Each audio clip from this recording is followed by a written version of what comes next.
最後一個環節係雙方總結，正反方各有2分45秒發言時間，先由反方作結辯，再由正方結辯陳詞。主席、評判、有方台在座咁多位，大家好啊！今日條辯題係在香港實施商品及服務稅利多於弊。有方台作為正方有責任去比較佢嘅利處同弊處，但係今日有方台冇做到呢樣嘢。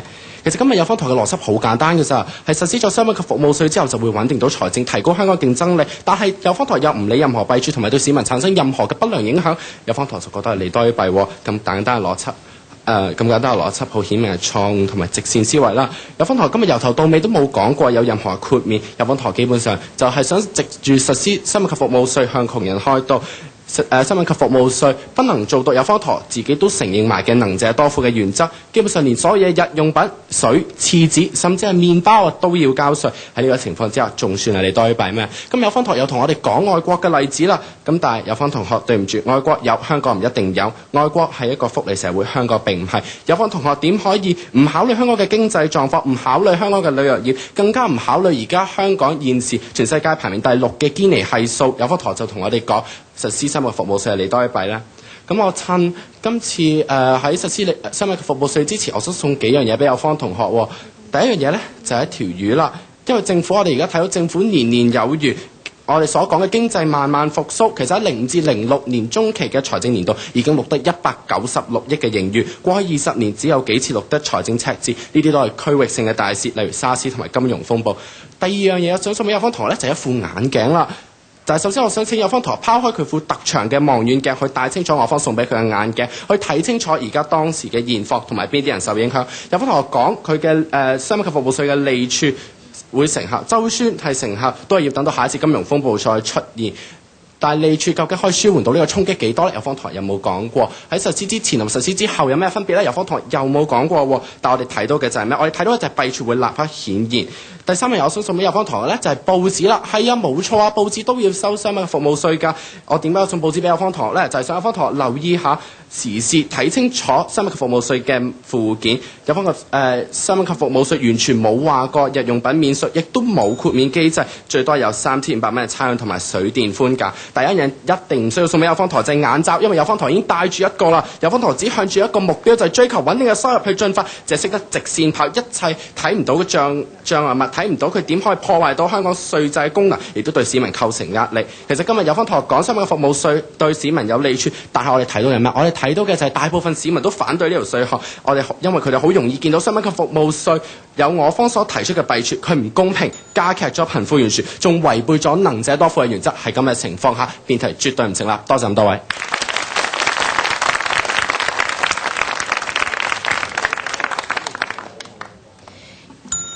主席、評判、有方同學在座各位大家好，成場辯論賽嚟到呢度呢，等我哋大家做一個總結。嗱，今日有方同學邏輯比我哋更加簡單，佢哋反對辯題呢，只有一個原因，就係因為對低收入人士唔公平。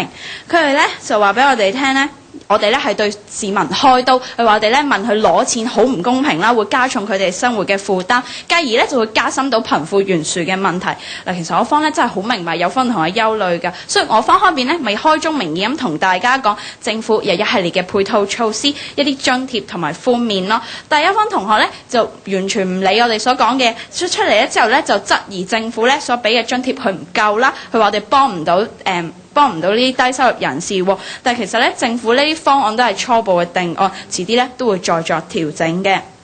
嗱，今日有方同學，我想話俾你聽，我哋今日係度言後知輕重，權言後知輕重，度言後知長短。我哋發覺比較過後，開徵咗銷售稅之後，可以改善到市民嘅生活。唔通政府為市民着想，希望佢哋過好嘅生活，咁都有錯咩？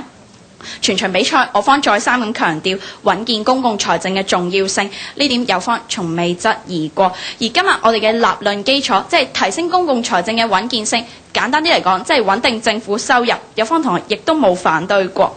嗱，有方嘅義父咧就出嚟問我哋咯，開徵咗銷售稅之後咧，究竟令到香港咧嘅嘅競爭力會增加幾多？有咩吸引力？嗱，如果我哋話俾你聽，面對住周邊地區不斷咁蓬勃發展嘅時候，香港嘅優勢逐漸慢慢被削弱，而政府咧絕對係有必要開徵新嘅稅項，保持香港嘅競爭力同埋低營商環境，吸引外資同埋人才。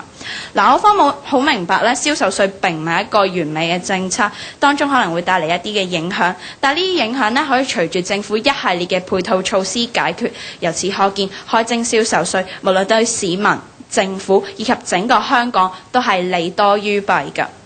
在座各位，一直以嚟政府被批評為冇遠見、冇危機意識，而面對住未來人口老化急劇老化帶嚟嘅經濟問題，開徵銷售稅只為作好準備。嗱，我都係一個消費者，其實我想買嘢嘅時候都可以買平啲啦，俾少啲錢喎。但係咧，既然今日嘅目的只係為咗提升公共財政嘅穩健性，為咗我哋未來社會福利制度嘅持續發展，為咗我哋下一代嘅時候，開稅係責無旁貸㗎。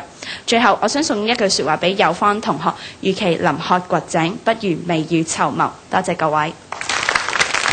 比賽結束，跟住由評判至評語。財政嗰個波幅嘅問題咁咧，呢度咧我哋就希望咧正方同埋反方嘅同學就會講到究竟點解呢個方案能夠達到呢咁嘅效果。譬如正方就會話我達到嘅效果嘅咩效果咧，就係我能夠可以令到嗰個稅收更加穩定。反方同學咧就應該要提出就係其實唔係嘅，其實唔能夠令到嗰個財政更加穩定嘅。一個好有錢嘅人，佢用1000萬嘅年薪，佢可能扣咗個5% 稅之後咧，佢係有賺㗎啦。如果你識得用呢啲咁嘅計數去攻對方嘅話，可能呢場辯論比賽咧，嗰個立足點會更加明確。喺進行你嘅辯論過程之中，你所提出嚟嘅論點咧，要小心。創意係好緊要，咁但係要提出你嘅創意嘅論點，有時未必一定能夠真係說服得到普羅大眾，包括評判在內。今日最佳辯論員為正方嘅歐影彤同學，請歐影彤同學。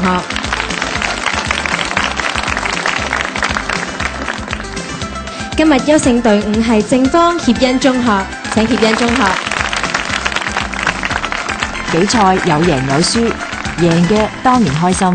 輸嘅或多或少會有啲失落，但係輸嘅一方係咪真係失呢？大家有冇試過從相反嘅方向去諗，輸嘅一方都有得着呢？如果有嘅話，佢哋嘅得着又係咩呢？參與辯論比賽最大嘅得着係學到輸。點解我咁講呢？因為辯論比賽只有贏同埋輸，唔輸過你就唔會贏。而呢一種喺逆境求生嘅態度呢，出去社會做嘢嘅時候非常之重要。所以我建議同學們唔好怕輸，做好檢討，下次就會贏返。